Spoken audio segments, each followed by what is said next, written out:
Thank you. The No Fate channel, checking in. Jonathan here, and I just found out that Rep Fitness has released yet another piece of home gym equipment here in 2022. They are putting out pieces of equipment brand new faster than I can review them. So I wanted to dive into their latest release, and I wanted to talk about why I think they actually issued this one, why they created this one, when they already had a very similar piece of equipment that was doing relatively the same thing.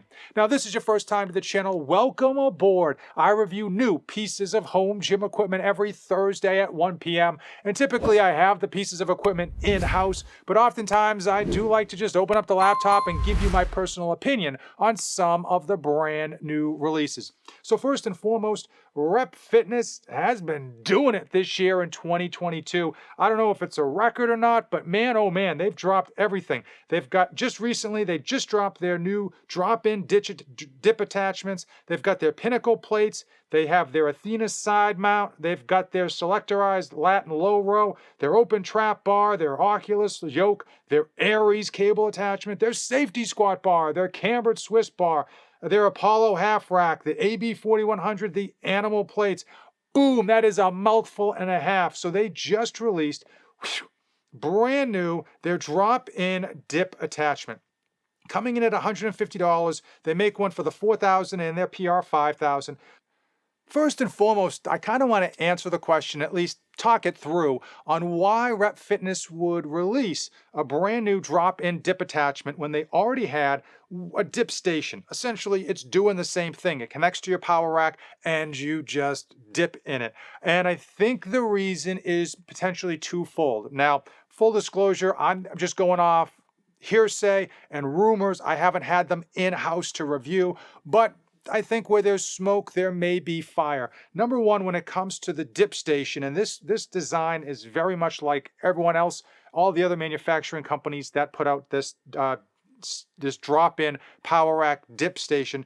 This design has the handles way out wide. So even at the narrowest point, it's a very uncomfortable, unnatural dip, and you're just way the heck out wide, especially if you're not a really big, beefy person. If you're like me and you've got narrow shoulders, it ends up being unnatural, uncomfortable, and just frankly doesn't make you want to use it. Another reason I don't think people absolutely love these dip stations is that they are essentially fairly heavy and bulky to kind of put into place, and there's a little bit too much wiggle, too much give, so that when you are doing your dips and you're going down and coming up, especially if you're doing them fast in terms of your reps, you will find that it's just, there's a little bit too much play and people find it a little bit disconcerting.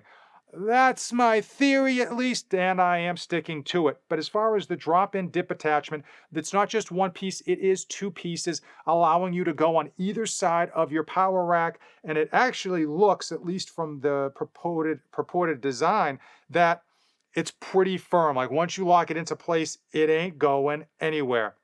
Drop-in dip attachment is stable, easy to use attachment for your 4000 or 5000 series. Double C cup design is quick and easy as J cups to mount on the uprights. Simply slide the pegs into the upright holes to adjust the attachment height on your rack. This mounting style makes the drop-in dip attachment incredibly stable, which leads to my initial theory that the previous one, not so much. The handles are finished with a matte black powder coat for slightly textured grip. This adds even more stability and also allows you to use the dip attachment with the belt squat for weighted dips. So if you are someone that already has that belt squat, this would be a benefit. Now let's talk about the dimensions I've got here, and as you can see, it is a fairly narrow width at the closest at 18.3 inches, and then it widens out to 2 feet, which is substantially more narrow than the dip station that we mentioned. So that is significant. I think that is a large portion about why they created this. Coming in at $150, it ain't free. But when you buy something like this, again, there's nothing to break. It's going to last you a lifetime. That's one of the best things about it. As far as weight capacity, 810 pounds.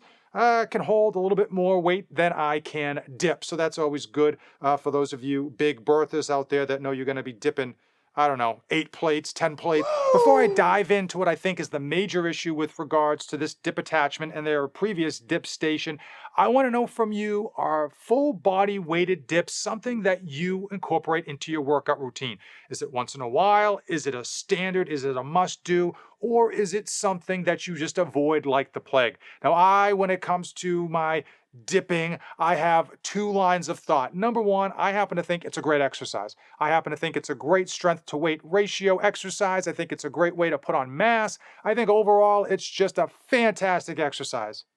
But I never do dips. Reason being, for me, every time I go to do a dip, I feel like I've got horrible form. I feel like my shoulders are just gonna pop out of their sockets. I feel like I'm not doing it right because I probably am not doing it right. And overall, I just don't think the juice is worth the squeeze when it comes to the potential for risk on your rotator cuff and your shoulders. That's just me, but keep in mind, I do think it's a fantastic exercise for your chest, shoulders, triceps, and everything else in between. And I know a lot of people have seen fantastic results doing weighted dips. Now, as far as these attachments go, my big issue with these is how do you store them when they're not in use? Typically, when it comes to a J cup or any type of like rack cup, you can just put that onto your rack and leave it there for your next available use. But something like this, you're only going to use once in a while, so you would have to store it. And eventually your power rack space on the number of available holes and slots is going to be taken up. If you are squatting or if you are benching, you're not going to want to have these dip attachments just kind of like hanging in there. And I think that is going to be the biggest issue. It's going to be more of a nuisance to store these and then pull them out and place them than it would be to have them. And again, that's coming from me, someone who never does dips. Clearly, if you're a person who does dips on a weekly basis, especially weighted dips, this is something that would absolutely benefit you and your power rack. So let me know down below, am I 100% right when it comes to dips, or am I 100% wrong? I'm always curious people's different line of thought. I don't necessarily think there's a right answer. I just know for me, I always feel like I'm entering Snap City. Regardless on what your stance is on dips, dip attachments, dip stations, you have to admit, Rep Fitness has been putting out a ton of equipment this year, left and right. And frankly, I hope they don't stop anytime soon. I hope some of the other home gym manufacturers pick up the pace just a tad. If you came this far in the video, you and I are best friends. Shake and bake. We are like band of brothers. Thank you for making it to the end of today's video. New home gym equipment reviews every Thursday at 1 p.m. As usual, thank you for watching, and don't save anything for the trip back.